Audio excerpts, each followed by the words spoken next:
A few words about the harmonies and the tonalities of the third movement of Haydn's Symphony No. 94.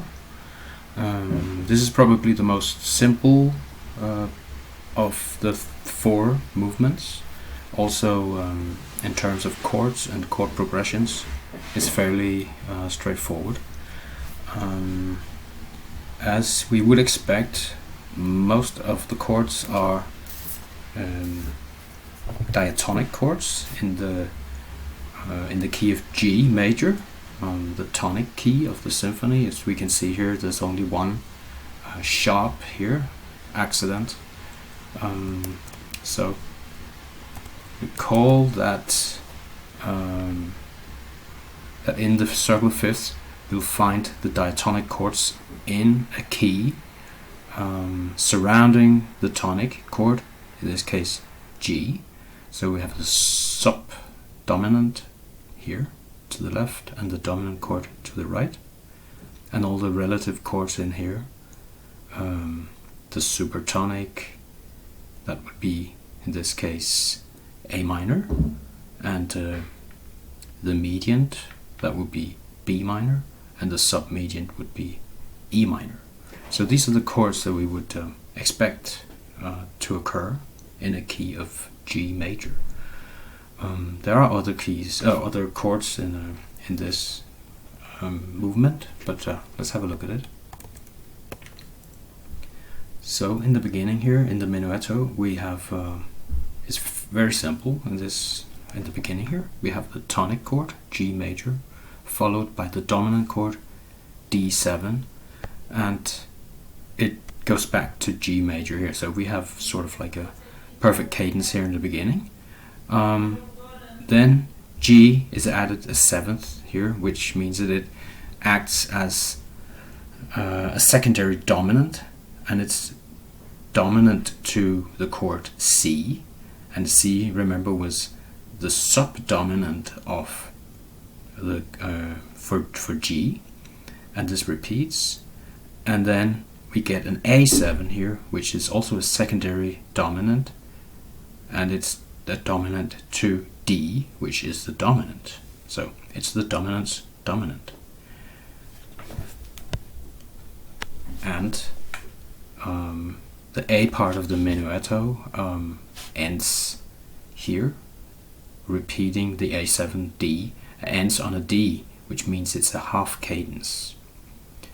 And after the repetition we get the B section here, which is sort of polyphonic, as we discussed earlier, and it starts up on a D chord and is followed by some sequential work here that we can work in detail later, and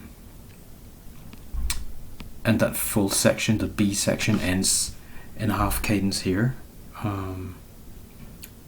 on a D major chord, as followed by the varied A section here in the end, which starts up on the tonic G again, and follows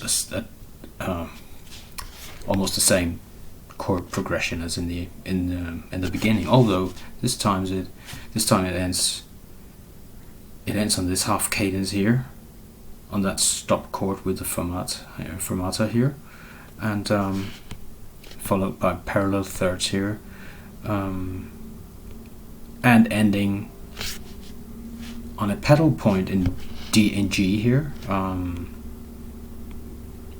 So the chords are here G, and a G7 that was the secondary dominant for C, and a D7, which is the dominant, and the G. So this pattern repeats, and we end on a perfect cadence here, C, D7, G. So that's the subdominant, dominant, and the tonic. So that's a perfect cadence here. This is followed by the trio, and the trio has a somewhat different structure here.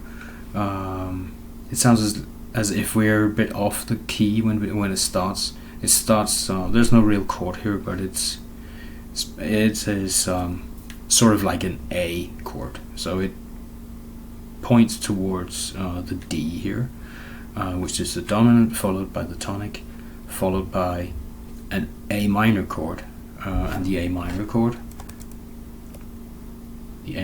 here, that was let's see, that's a supertonic, so that's the second step here.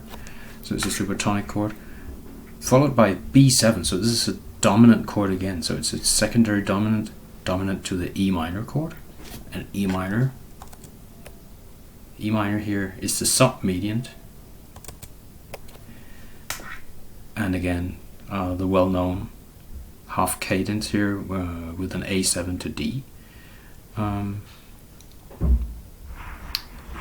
and all this is followed by a variation here. I'm not going to detail with this. There's a modulation going on here. Everything ends over here on a perfect cadence with the D7th chord to a G. So this is more or less the harmonic structure of this movement. It's fairly straightforward, but remember all the examples of perfect cadences and the examples of half cadences here, and quite a lot of secondary dominant chords